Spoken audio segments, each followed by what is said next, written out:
out today. We got a storm coming in, and so I thought I'd film in my salon. This channel is, it's about conversation.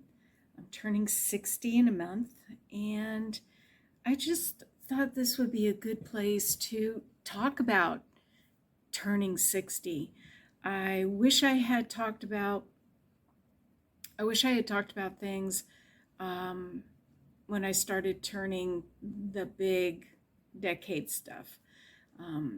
21, you know, it's a whole new world, and you know, you can go into a bar, you can buy a bottle of wine, even if it's just to cook with at the grocery store, and you're excited. Yes, card me, I am. And then when you turn 60, it's when they card you, you go, oh, thank you. So I just thought this would be a good place to talk about stuff. And I don't want huge dramas, just conversation. I'm a diabetic. I'm type 2. I was diagnosed in 2019. I did this to myself, and I'm determined to undo it. Unfortunately, once you cross the threshold, that's where it's going to stay. You just have to work hard to get the annual A1C down. Unfortunately, we also have something called cortisol, and cortisol does keep the sugar very high when you're stressed or you're ill, and my A1C did not come back as good as I wanted. We can't do what we used to do when we were 20. Yes, you 20 and 30 somethings that happen to pop up here. Yes, your time is coming. Get in front of it now, because we did not get in front of it. And yeah. My thing is, when I'm always talking to these doctors, I swear, they have 3 doors. Pick a door. It's either, the problem is either your age, menopause. Yes, I'm in menopause. Or it's your diabetes. Pick a door, any door, and they'll blame it on that because they don't have an answer. So hard this morning to see that Dianne Feinstein had passed. She is one of my heroes. You know, she stepped into a ginormous spotlight when her friends, not even her boss and coworker, her friends were gunned down. I am very sad to see Dianne die. She has not been well. When I saw her being wheeled in down the halls of the Senate House, it broke my heart, because she was such a powerhouse. You know, she really was a powerhouse for us women. She really charged ahead. And she opened the doors to some other heroes of mine, you know, Nancy. Ugh, boy, do I love that woman. Love Nancy. And for Kamala, and for a truckload of other women that really wanted to break through and be heard, be accounted for, and have a say in the matter and make the matter. Thoughts matter. Words. I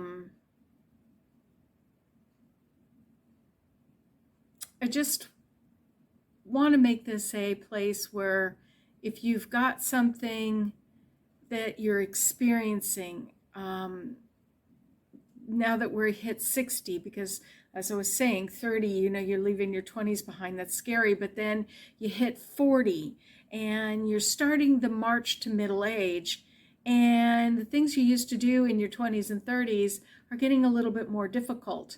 And then you hit 50, and it's a wake-up call, and you say, wow, where did it go? And then you start doing a fiscal checklist of what have you done. People, when they're nearing the end, they say, I want to do my bucket list. You know, I get it. I personally do not have a bucket list, because I basically took care of everything in my 20s. Yeah, how I survived, I don't know, because I'm a product of the 70s and 80s. At 14, I was driving everybody home. They were plastered, they were high, they were everything. and I learned to drive a stick because that was the only car, and it was a friend, Rhonda. It was her Vega. Yeah, I'm dating myself.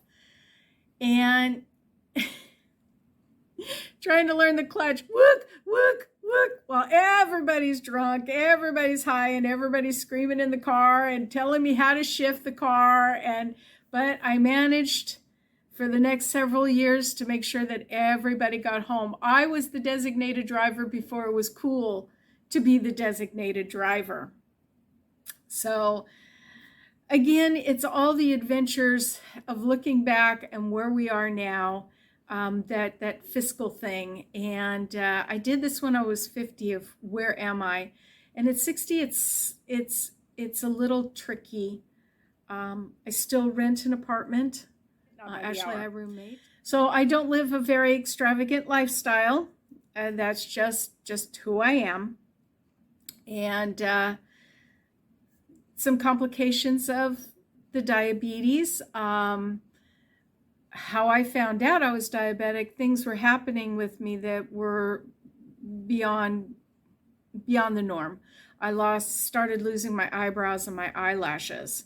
So 2020, during the shutdown and Amazon was at my fingertips, I'm in the professional industry. I have access to all the good stuff. So I tried over the counter through Amazon. I tried professional stuff. I brought my eyelashes back with plain castor oil. Believe it or not, just cold pressed Jamaican black castor oil. But it only brought my eyebrows back so much. So eyebrow pencils have become my way of life. I don't know.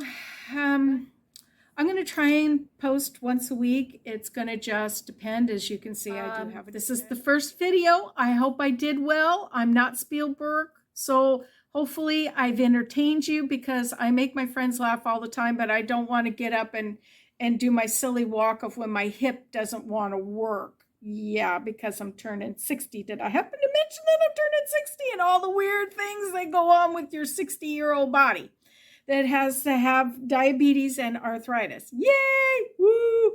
So I hope you subscribe. I hope you like. I actually hope you like me. I hope you like the video. So I'm going to try and do everything with a little bit of a sense of humor, because that's who I am. I don't look at life and laugh. I am not Robin Williams. But I do try to put a little bit of humor into it, because life is so dark, especially right now. We're so divided, like I said. And I hope you all have a very positive day. I hope it is productive if you're doing things. And I hope you come and visit me again when the second video launches.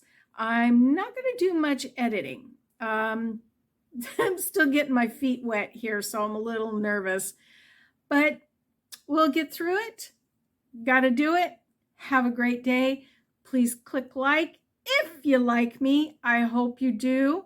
And subscribe if you like me, which I hope you do. All right, signing off. Bye-bye.